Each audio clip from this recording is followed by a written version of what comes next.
En la clase pasada quedó una afirmación que yo hice un tanto dubitativa, por lo menos me hizo notar eso el padre Bernardo Terrera, que no había entendido bien con qué sentido yo decía o afirmaba tal cosa. La afirmación es que la sociedad, la iglesia, es una sociedad de personas. Yo había dicho que es sociedad de personas. Te pregunta uno, ¿que acaso la nación no es una sociedad de personas? No. ¿Por qué? Porque uno pertenece a la nación por el nacimiento, no por una decisión libre de uno. El derecho se llama sociedad de personas, aquellas que son establecidas por gente libre. Una asociación determinada es una sociedad de personas, en la cual se cierra por contrato la formación de tal o cual sociedad. Y cada uno de los contratantes tiene libertad para hacer y realizar ese contrato. Fíjense que en la historia, cuando se traslada este tipo de asociación a la sociedad política, ahí se comete un error inmenso, que trae luego una serie sucesiva de errores que dependen del primero. Convierten a la sociedad política en una sociedad contractual, como si nosotros hubiéramos alguna vez dispuesto con toda libertad ser argentinos. No hemos dispuesto con toda libertad ser argentinos, hemos nacido argentinos. Como hemos nacido yo Calderón y usted vecina. Nos guste o no nos guste.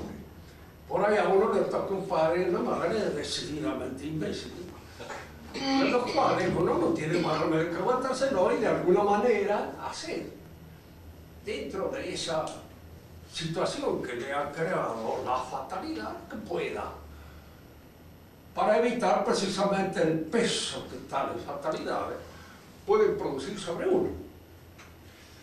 A la iglesia se entra libremente y se pertenece decididamente a la iglesia libremente. Esta afirmación exige también unas aclaraciones, porque alguien me dirá, bueno, pero yo bautizo a un chico chiquitito que no tiene todavía absolutamente la posibilidad de optar libremente por la iglesia y lo meto en la iglesia.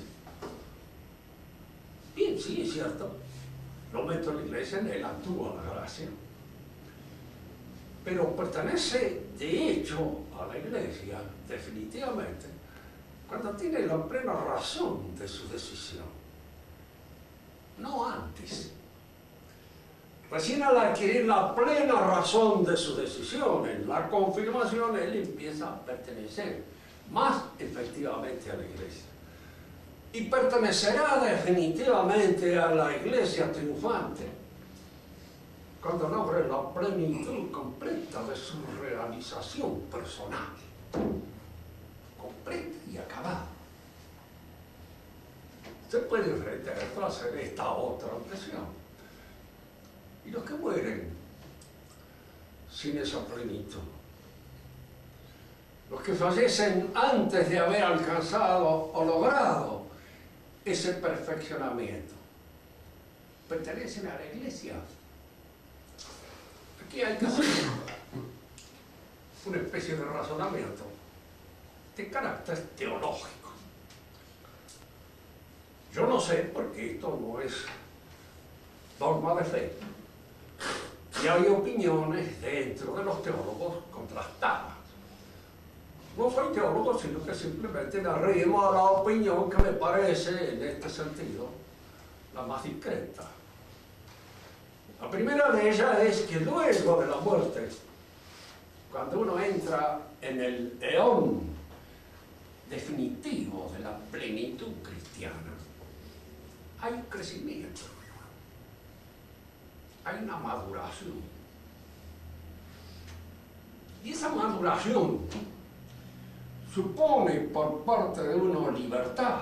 Aquí es donde conviene que aclaremos un poco el concepto de libertad, que la mayor parte de nosotros anda siempre un poco confuso.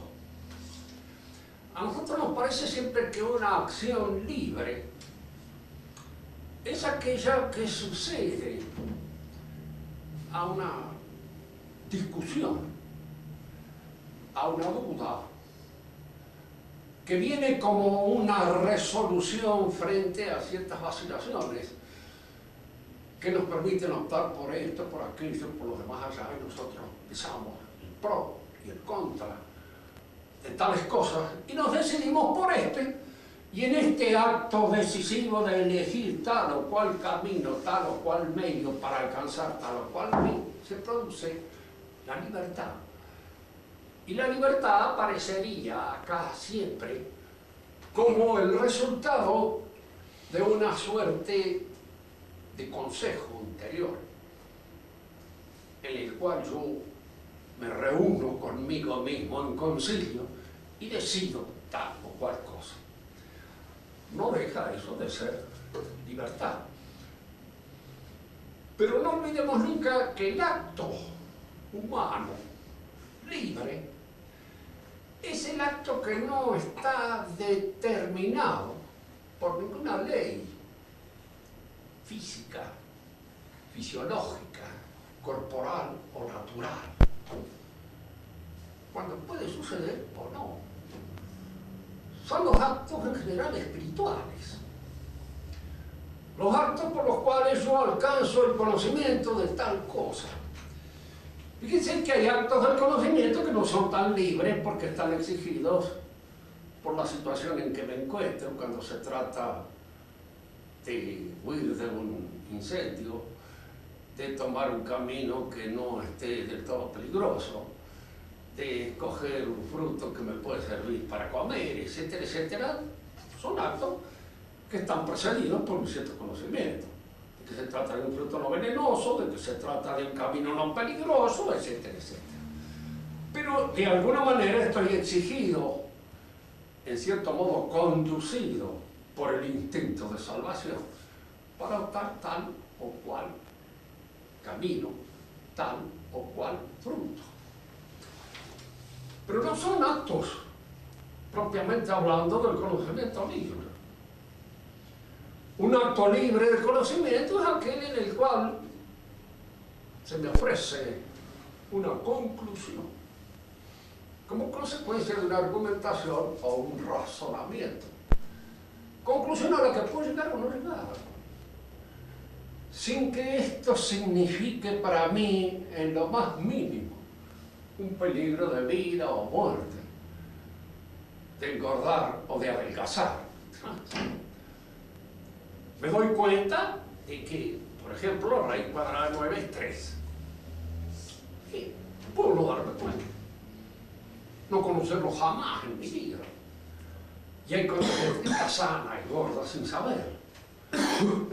Y estoy hablando de una cosa que es relativamente fácil de entender, hay otras más difíciles, a las cuales yo accedo después de un razonamiento, después de una inferencia, pero a las que accedo libremente puedo no acceder.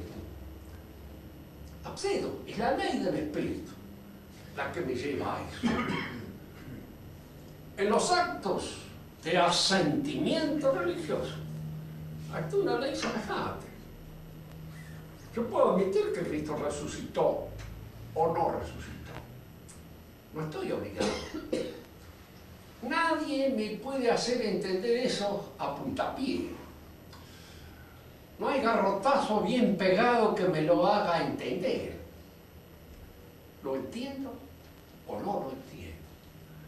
Y el entenderlo es un acto de fe, de asentimiento gracioso.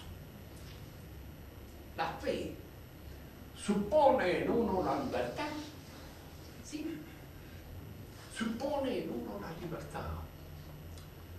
Porque la fe se da por una especie de diafamidad del Espíritu. Cuando en cierto modo yo no estoy en disposición de asentir, porque mis pasiones me lo impiden, entonces el acto libre de asentimiento religioso no se produce. Vamos a lo que decíamos. Es que este niño que muere, habiendo sido bautizado muy chiquito, y muere chiquito, no ha crecido en el terreno natural. Él está bautizado, y al estar bautizado tiene la gracia infusa por el bautismo. Pero esa gracia infusa la tiene en un movimiento de adhesión libre o la tiene impuesta desde arriba. Hay un principio del cual hay que sacar la conclusión, un principio teológico. Gracia non toli natura. La gracia no borra la naturaleza. De manera que nosotros debemos aceptar que la gracia no destruye la libertad. Nuestra Señora nació plena de gracia. ¿Era libre o no era libre? Si no era libre, era un autómata. Era alguien que no tenía absolutamente el dominio de sus actos de asentimiento. Si era libre, era porque la gracia en ella operaba sobre su naturaleza espiritual, sin titubeos, sin vacilaciones, con aquella seguridad que da la posesión completa del objetivo, del propósito espiritual que se tiene, como cuando uno ve la solución de un problema. Y quiere hacerla entender a un montón de gente que por razones X, generalmente por falta de inteligencia, no la ve, y no la observa. Y no llega a esa conclusión a los que otros llegan en un solo acto, con una facilidad, con una plenitud, con una falta de vacilaciones que dan espíritu. Diríamos nosotros. En teología, siempre el razonamiento analógico no es precisamente lo más recomendable.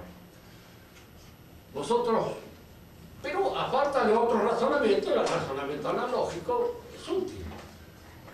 De la situación de la Virgen María, podemos entrar nosotros la idea de que ese niño que muere en la gracia, muere en una plenitud espiritual de adhesión a la verdad, que se expande y madura en el cielo, en el otro león, en el león que viene después de este, que es el león en que reina la muerte, y en que reina la caducidad, y en que reinan todas aquellas dudas y aquellas vacilaciones que ponen en conflicto nuestros actos libres. Pero podemos asegurar de que ese niño adhiere a la verdad plena de Dios que se le ofrece en el paraíso, en el reino de Dios, con toda la libertad y la expansión del Espíritu. Digamos, para arrimar un poco más de fuego a esta afirmación, la obra de la inteligencia es así también. A veces el hombre que razona dentro de una determinada ciencia que él maneja y conoce, indudablemente tiene allí una cierta facilidad que el que no ha estudiado esa ciencia no la tiene. Incluso puede admirarse de la imbecilidad del otro, que no logra entender un problemita que para él es simplísimo, de todos los días. Es el problema que él lo ve perfectamente por la ejercitación que ha realizado. Y esa ejercitación supone precisamente esa libertad del espíritu, de adhesión a la verdad, que crea el hábito científico. Hay personaje giro. Se encuentran frente a la doctrina de Kant, que el hombre conoce mediante ciertas formas a priori del conocimiento. Alemán, indudablemente, sí, hay que ejercitarse y empezar por el ABC, como en todos lados, como en todas partes. Uno no puede tener un buen criterio médico si no ha estudiado muchas cosas. Si uno ha visto muchos enfermos, ha visto muchas cosas. Y el buen criterio significa precisamente cuando uno está frente al enfermo, descubrir cuál es la enfermedad que padece. Descubrirlo. Y eso es un acto libre, sí, porque no está determinado, no es exigido, ojalá por exigir, porque todos los médicos la acertarían siempre. Pero hay algunos que no la acertan y le erran. Y el que la acierta libremente, porque el acto espiritual es libre. Y se produce así, sin la influencia de ninguna determinación o determinismo extraño a este contacto, a este acto que produce el encontrarse frente a la verdad, la inteligencia. La Iglesia, uno pertenece de hecho a ella, en el otro yo, definitivamente. Ya entonces sí, se puede decir sin vacilaciones pertenezco, pero esa pertenencia no ha borrado la naturaleza, no la ha destruido. Y la naturaleza ha procedido con toda la libertad que se produce en los actos espirituales. A esto era lo que quería llegar, para hablar ahora del reino de Dios, que es precisamente la culminación de la gracia. Venga a nosotros tu reino, pedimos todos los días en el Padre Nuestro, y que llegue el reino de Dios. Podemos nosotros aventurar un cierto conocimiento que nos permita tener una idea de lo que constituye esa promesa de nuestro Señor Jesucristo. Fíjense que lo primero que hizo cuando Él entra en la historia, penetra en ese mundo que constituía el pueblo de Israel, es decir, que el reino está entre ustedes, ya está entre ustedes. Y antes que Él lo había señalado el último de los profetas, Juan el Bautista, dijo: yo bautizo con agua, pero entre ustedes está el que bautiza en el Espíritu Santo. Está allá entre ustedes, ha nacido. Él todavía no lo conocía, no sabía quién era, sospechaba, porque había indicios familiares, él era pariente de Cristo. De manera que indicios familiares debía haber que le permitían establecer con seguridad de que se trataba del Hijo de María. Pero nunca estuvo muy seguro, ni hasta el final. Sabía que él tenía que acusar ese advenimiento. Pero al final, cuando él manda a preguntar si efectivamente él es el Cristo, el Hijo del Dios vivo, y él entonces le contesta con un texto de Isaías en el cual le dice: los reinos andan, los ciegos ven, los leprosos son curados, y que de alguna manera con ese texto señala, diríamos así, la relación viva que existe entre el Antiguo y el Nuevo Testamento. Porque el Nuevo Testamento viene a coronar y a disipar las nieblas que todavía en el Antiguo Testamento pueden existir. Nieblas que nacen precisamente de esa forma un tanto velada en que Dios aparece ante nosotros. Nunca se presenta en el esplendor refulgente de su plenitud. Se presentará así en el reino de Dios, pero no antes, porque nosotros estamos en el eón último de la vida, en la caducidad. Tenemos que conquistar el reino de Dios. Y para conquistar el reino de Dios tenemos que proceder de acuerdo con las exigencias de nuestra naturaleza libre y llegar al asentimiento religioso libre. Es decir, no bajo la presión determinante y fulminante del hecho divino. Que si Dios estuviera acá, podría valer. Es decir, nosotros sí podríamos estar en su presencia de una manera absoluta, pero ya sin la posibilidad de elegirlo libremente, en función de una decisión y de una opción que surge en la tirantez, en el tire y afloje, en la vacilación de una naturaleza que todavía se encuentra aquí en la tierra, asediada por el demonio, por las debilidades de la carne y por las influencias que el mundo puede tener sobre ella. Todas estas cosas se dan. Y todas estas cosas tienen su influencia.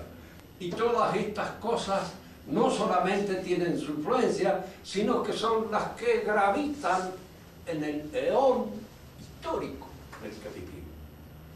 La palabra eón es usada a veces en teología con el objeto de indicar el lapso de tiempo. El lapso temporal es el que vivimos nosotros, en el que estamos inmersos y abiertos al reino de Dios.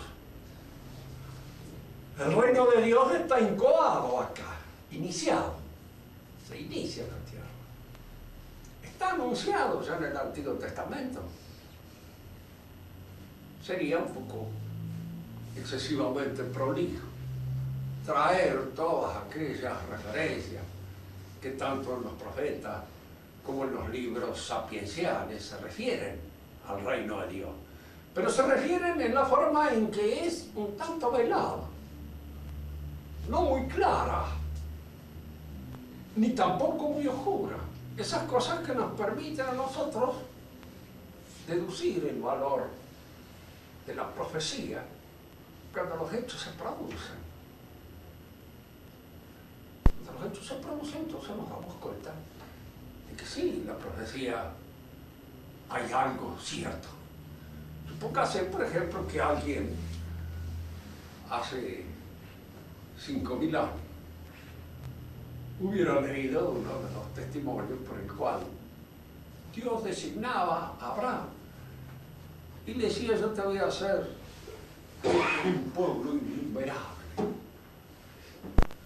Y Abraham era, en ese momento, el jefe de una familia de tal vez 100 personas, con los servidores, todos los más. Alguien que hubiera leído eso hubiera dicho: se la prometen, falta un tiempo para que se cumpla. Han pasado 5.000 años, nosotros podemos decir: la promesa está plenamente, totalmente cumplida. Fíjense que siempre, que hemos señalado en distintas oportunidades, la palabra de Dios tiene esa característica. Se cumple. Una chica saluda a otra en un pueblito de Galilea y le dice: bendita tú entre todas las mujeres, bendito el fruto de tu vientre, te llamarán bendita por la generación de la generación. Es decir, que la cosa es esta, es simple. Son dos muchachas modestísimas que se encuentran en un pueblo que puede ser parecido a Resolana o a Capitán Montoya,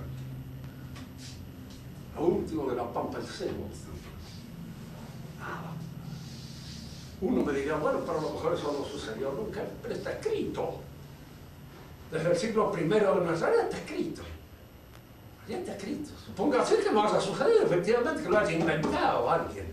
Más difícil todavía de explicar. ¿Por qué? Porque este que lo ha inventado con pleno conocimiento de que esto iba a suceder. Y que en los siglos, a esta muchacha la iban a llamar bendita. Es interesante señalar estas coincidencias para darse cuenta la relación viva que existe entre la palabra de Dios y aquello que efectivamente se realiza, que eso es lo que íbamos a ver. De acuerdo que los exégetas del Apocalipsis se encontraban frente al hecho de que el Apocalipsis habla de un ejército en el cual se movilizan 200 millones de personas. Jamás, en la época en que se escribió el Apocalipsis, ese número podía ser tomado, tanto que muchos intérpretes a lo largo de la historia le han sacado 3 ceros, 4 ceros, 5 ceros, todos los ceros que quieran.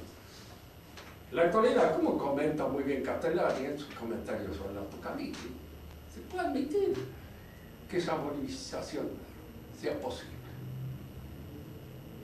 También cuando se hablaba del anticristo y se decía que iba a aparecer en todas partes al mismo tiempo, anunciando con su palabra, se sospechaba de que tendrá el poder de la ubicuidad. Estará en todos lados, ya no hay bilocación, sino la multiplicación de las locaciones. Hoy día sabemos que a través del televisor eso es perfectamente posible. De manera que lo que no era inteligible hace 30, 40, 50 años, o 100 años, o 200 años, hoy, porque se va aclarando el sentido de los términos. El Antiguo Testamento habla muchas veces del reino de Dios. Y como siempre hay en el Antiguo Testamento las referencias al reino escatológico, a lo que ha de llegar después del león histórico, del paso de la historia. Y al mismo tiempo habla, como reino de Dios, de aquello que es la figura del reino de Dios. En teología la figura es lo que anuncia a otro suceso que se va a dar de una manera más completa y acabada. Por ejemplo, Adán puede ser figura del Cristo. Es el primer hombre. Y Cristo es el primer hombre ciudadano del reino de Dios, que indica entonces el paso del león histórico al león suprahistórico o león escatológico que ha de venir allende la muerte y que ha de cumplir todas aquellas manifestaciones de la historia. Vamos a hacer una pequeña reflexión sobre esto para insistir después, en otra oportunidad, sobre algunos aspectos que queden más oscuros. Nosotros vivimos en el curso de la historia. Estamos en el tiempo. Cuando la muerte nos sorprenda, nosotros pasamos del león histórico a una situación en la que hay una transición del orden temporal, cronológico, a la eternidad.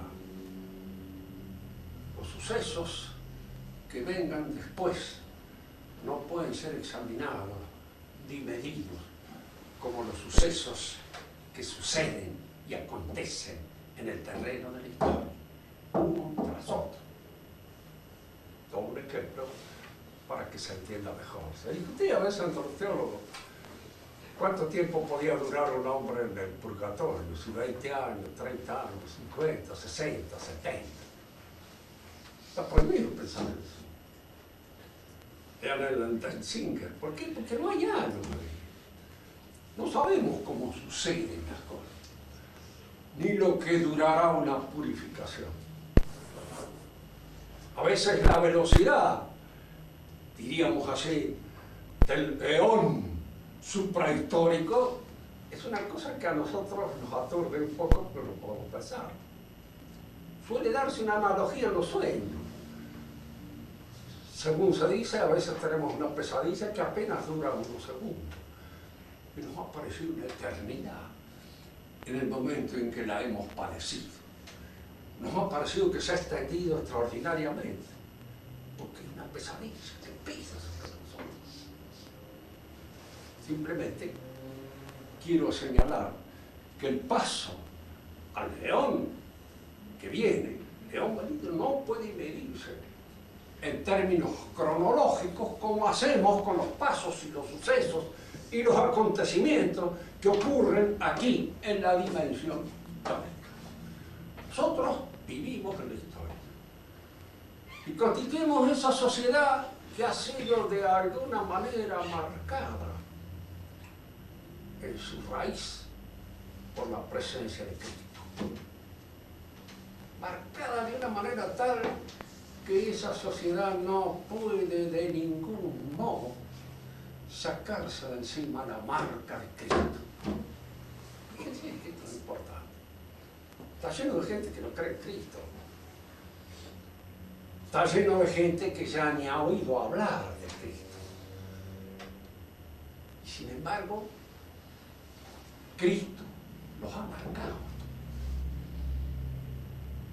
Está incluso en todas aquellas ideas que lo niegan,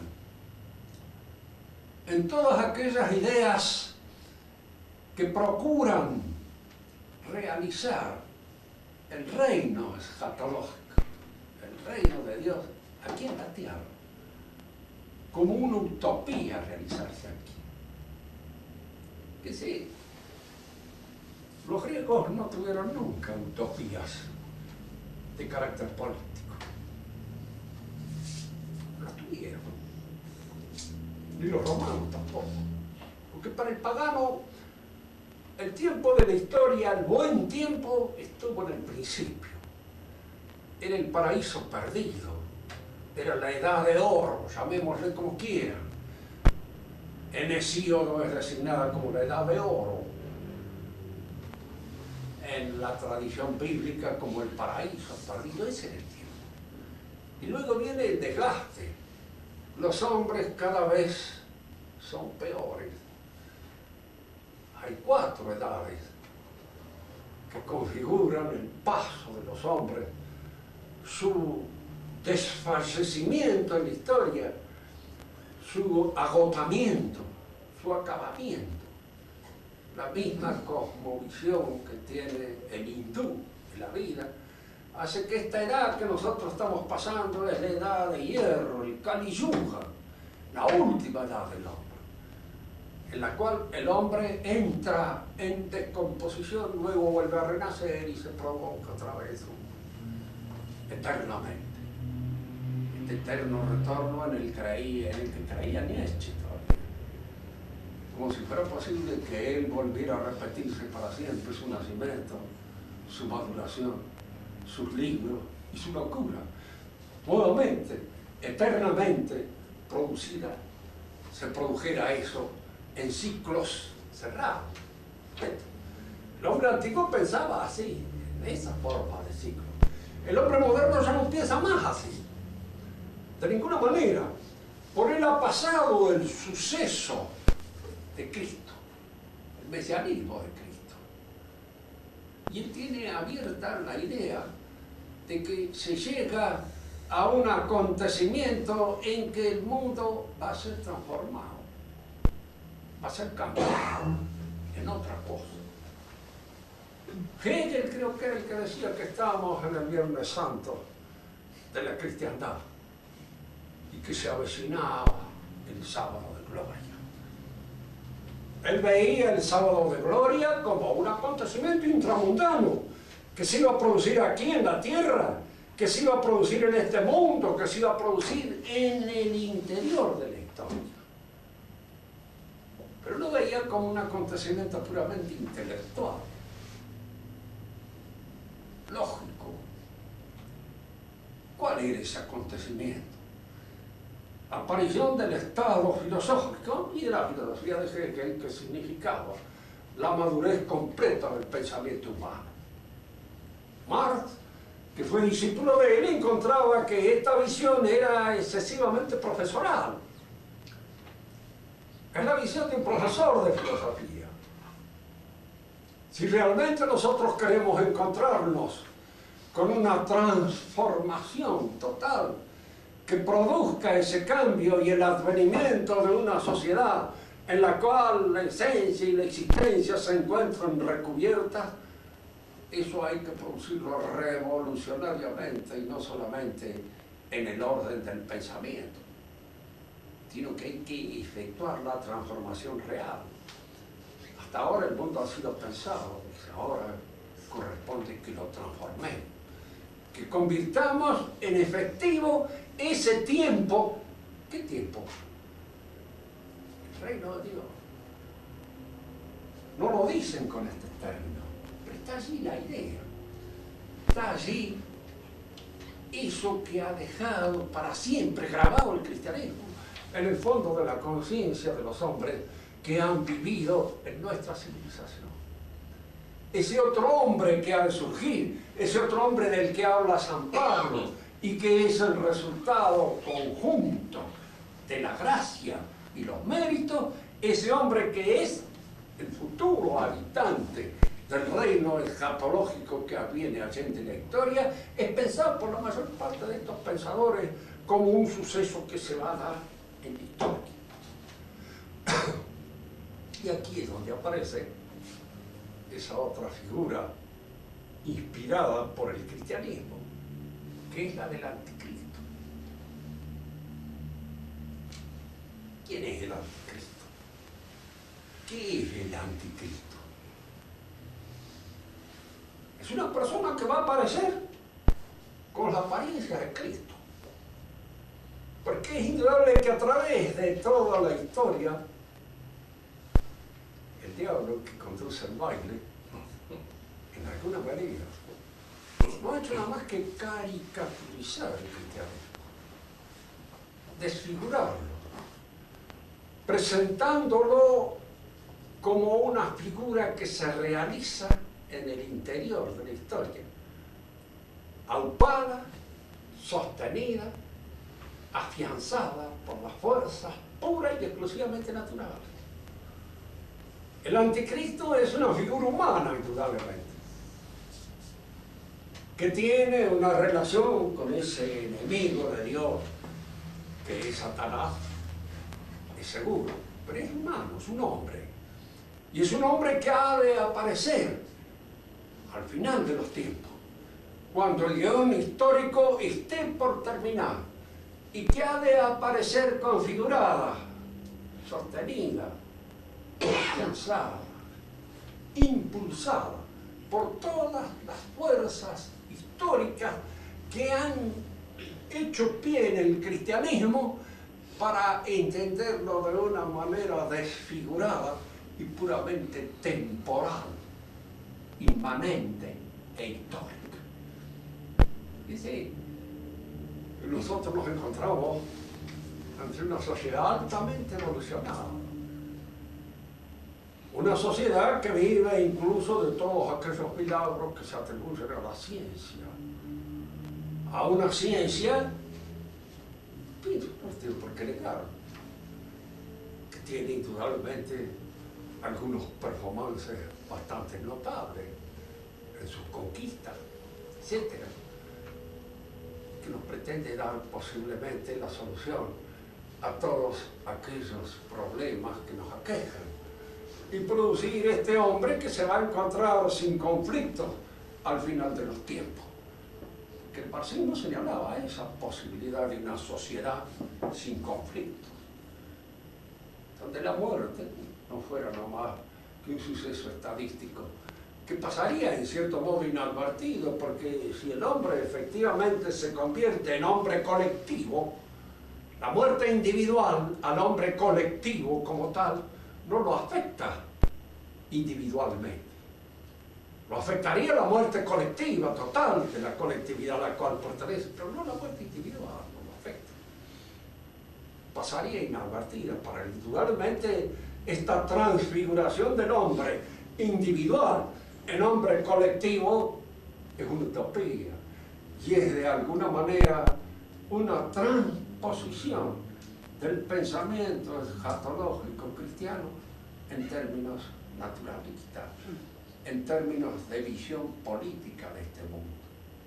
El anticristo, que es la figura eminente que se perfila en el horizonte pronto, porque es el que va a traer la paz a todos nosotros, a todos los pueblos, una paz indudablemente fundada pura y exclusivamente en fuerzas humanas, surgidas de esta civilización técnica que ha tratado de dominar al mundo. Y esa figura va a aparecer como una figura salvadora, como otro Cristo, pero un Cristo a pronunciarse, a realizarse en el león todo. Para terminar, nada más, diríamos que lo grave siempre de un pensamiento de esta alcurnia tropieza siempre con el carácter de la caducidad del león histórico. Nos morimos. Y todo se acaba con nuestra muerte. Todo se termina. Todo esto queda como una proyección pura y exclusivamente onírica. Podemos pensar en tales o cuales cosas que pueden suceder, tales o cuales eventos, que la transposición de órganos puede hacer que uno logre vivir, qué sé yo, que le apaguen 143 velitas, cosas que no le deseo a mis mejores amigos de ninguna manera. Ya vivir 90 años mucho, y de alguna manera significa por parte de uno ver muchas cosas desdichadas sucediéndose en torno de uno, lo que será vivir todavía más y prolongarse sobre todo en este estado de caducidad en el cual podría ser vivo. En la próxima conversación hablaremos del reino de Dios, tal como él se produce, y al mismo tiempo tal como la historia lo concibe en esta suerte, diríamos así, de artilugio por el cual se piensa en un reino de Dios que sea de factura exclusivamente humana. ¿Alguno quiere hacer alguna pregunta? Profesor, Sí. la expresión correcta es: ¿el reino de Dios entre vosotros está o dentro de vosotros está? Está dentro de nosotros y en nosotros. Está dentro cuando lo hemos aceptado por la gracia, porque el reino de Dios se incoa en la gracia. Es, si se quiere, el resultado de la eclosión y la maduración de la gracia, cuando la gracia en el otro león se encuentra ya cara a cara de aquel objeto que es la vida íntima de Dios, en el cual se vive. Sí, el reino de Dios se incoa, se inicia aquí en la tierra, y se inicia dentro nuestro por la gracia. Mientras estamos en gracia, en alguna medida estamos iniciando la posibilidad de ese reino nosotros. Porque es indudable que el hombre de la gracia tiene una inteligencia que está abierta a un horizonte que no es el del hombre natural. Ve cosas que naturalmente no son visibles, están escondidas para el hombre que no tiene fe. Ve, por ejemplo, a Cristo como Hijo de Dios. Lo ve en la hostia consagrada, que a fin de cuentas la hostia consagrada es un pedazo de pan que ha sido transfigurado por la presencia en él real de Cristo. Y es también un anuncio del reino de Dios. Por eso el reino de Dios se anuncia en los sacramentos, y especialmente en el de la Eucaristía, porque el sacramento de la Eucaristía es la realización acabada aquí de la transformación del mundo, de un pedazo del mundo, de ese pedazo de harina en Cristo. Fíjese que todo el reino de Dios va a ser esa incorporación a Cristo. Entonces se inicia dentro, y el reino está entre nosotros. El pueblo de Israel, de alguna manera, figuraba el reino de Dios. Era en alguna medida el reino de Dios, como lo es la iglesia. Pero la iglesia recién cuando esté acabada, triunfante, terminante, porque mientras está en este mundo está un poco, diríamos, sostenida en los vaivenes y en el oleaje de las cosas de este mundo. Sería por hombres que padecen las consecuencias de la caducidad de este mundo. otra pregunta. Los que vayan al reino de Dios podrán, o sea, desde otro punto de vista, ¿cierto? ¿Cómo? De un punto de vista absoluto, o sea, una vez transpuesto del otro lado de este mundo, pueden ser, son, o sea, digamos, ven, acompañan el fin de los tiempos del mundo, o sea, porque como si nuestra muerte se nos acaba nuestro mundo, pero el mundo sigue, o sea, más allá, uno ve el otro se muere y el mundo sigue, y así con todo. Esa persona va a poder ver el fin de los tiempos que anuncia la Sucede esto, ¿no es cierto? Cuando se nos habla del reino de Dios que va a venir, se nos dice lo siguiente: no pasará esta generación que todos estos sucesos se den. Y al decirnos nosotros que no pasará esta generación, quiere decir que nosotros no pasaremos sin asistir, de hecho, a estos sucesos y a estas realizaciones. Porque el paso nuestro de la historia cronológica de este mundo sucesivo a la eternidad implica que nosotros nos vamos a encontrar, en cuanto hayamos muerto, frente a la realización efectiva del reino, de los que hay, y al cumplimiento de todas esas cosas. Los que quedan acá están en la misma situación. Son, diríamos así, los operarios de la última hora, cobran el mismo salario, porque al fin de cuentas, cuando llegue el advenimiento del reino de Dios o el paso a la muerte, para todos nosotros suceden esas cosas. Quiero decirles ya más sencillo: usted no pasará sin ver estas cosas, las va a ver. No ahora, pero las va a ver en cuanto usted abra sus ojos al nuevo eón que viene después de la muerte. Y fíjese que esto lo ha prometido, yo lo entiendo así un poco, ¿no? No pasará esta generación sin que todas estas cosas sucedan. Han pasado tantas generaciones que uno dice, ¿qué nos quiso decir? Nos quiere decir que nosotros nos encontramos después de la vida histórica frente a todos estos sucesos. De hecho, nos encontramos abocados a estos sucesos.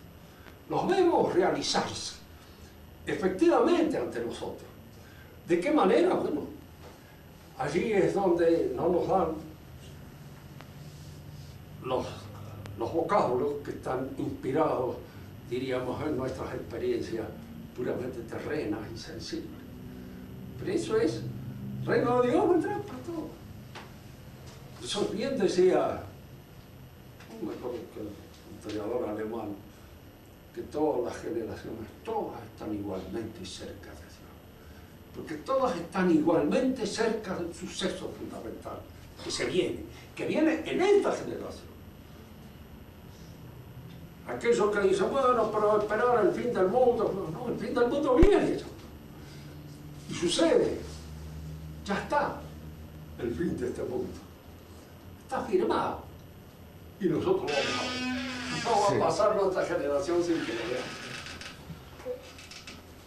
¿Se entiende esto? Es que no hay tiempo. No tenés noción de tiempo. Lo que pasa es que para es que hay que hacer tener noción de tiempo. No hay tiempo, claro. Es la única manera de... Somos los sólidos. Claro. La noción del tiempo es lo que hay que perderla. Cuando uno entra en el otro veón, ya no hay más tiempo. El tiempo pasó.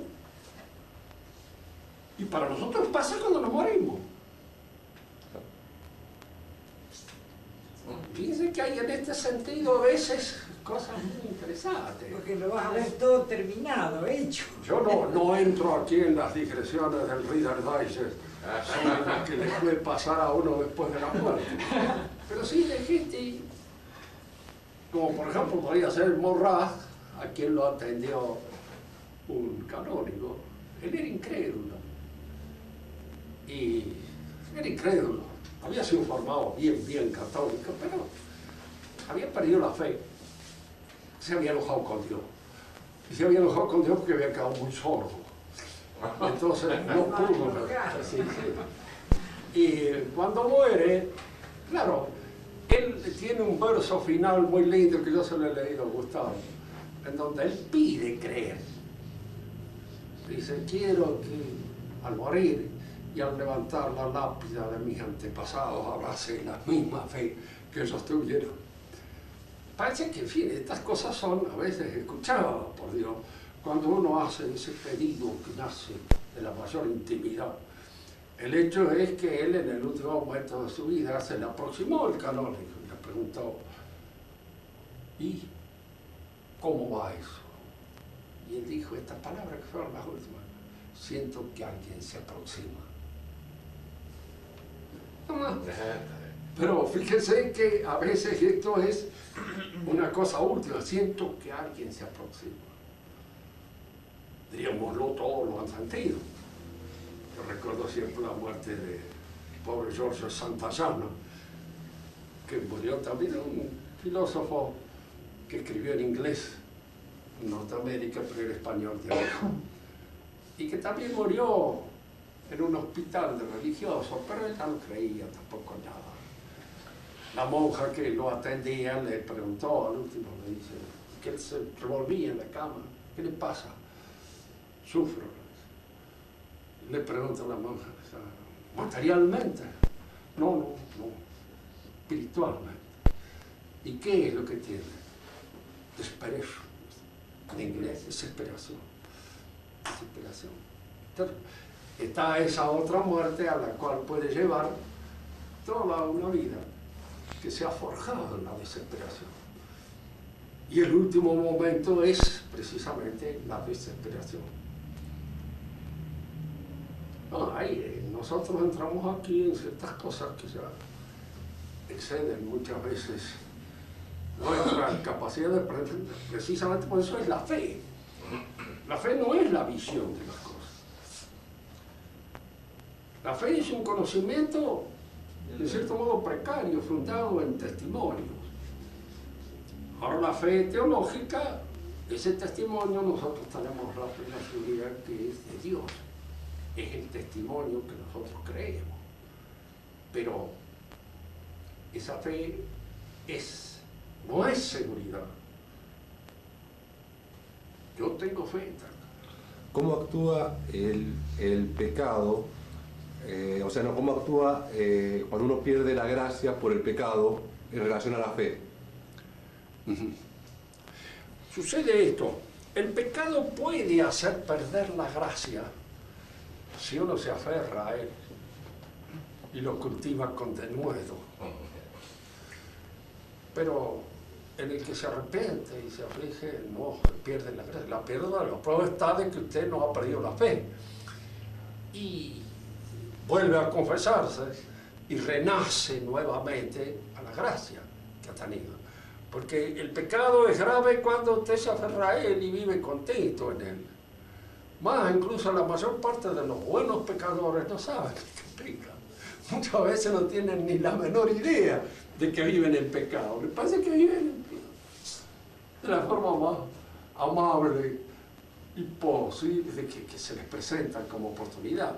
El pecado, cuando destruye la fe, es ya cuando un pecado en el cual uno se aferra. Porque la mayor parte de nosotros pecamos y nos perdemos la fe. Nos confesamos, volvemos a recuperar nuevamente la gracia de Dios, volvemos a recuperar su amistad por medio de la confesión completa, pero no la perdemos. Y fíjense que en el caso, por ejemplo, a veces de gente que han perdido, porque pueden ser desesperados y pierden la esperanza, pero no la fe. Se puede perder incluso la caridad, uno puede tener menos, más, porque el organismo sobrenatural, fe, esperanza y caridad, es un poco como los organismos morales. Yo puedo fallar en una virtud, pero me compensa, diríamos así, la fuerza de otra virtud que en mí persiste. Supongamos, por ejemplo, que uno falle, qué sé yo, en la templanza. y que le atraigan mucho las mujeres lindas, y que un cierto sentido de justicia te impida en un momento determinado dejarte llevar por tu humor vagabundo. ¿No es cierto? ¿Por qué? Porque, qué sé yo, hay una justicia y decir, no, yo cometo un acto que es injusto, para esto, por lo demás allá, y entonces la justicia en mí obra como compensación de esa flaqueza propia de la templanza. O en el miedo, por ejemplo, que es más común. ¿Cuántas veces hacemos la patancha, como dicen los criollos, simplemente por una razón de vergüenza? Y en función de que tememos más el ridículo que el hecho de asustarnos en un momento determinado, de demostrar demasiado nuestro temor. Hay compensaciones que se dan. Uno se apoya en otras. En el orden físico pasa lo mismo. Yo puedo tener las piernas medio débiles, pero tengo buenos brazos y entonces me apoyo más en aquello que es más fuerte en mí que en aquello que lo es menos. Me guío por aquello que es mejor, que es la risa.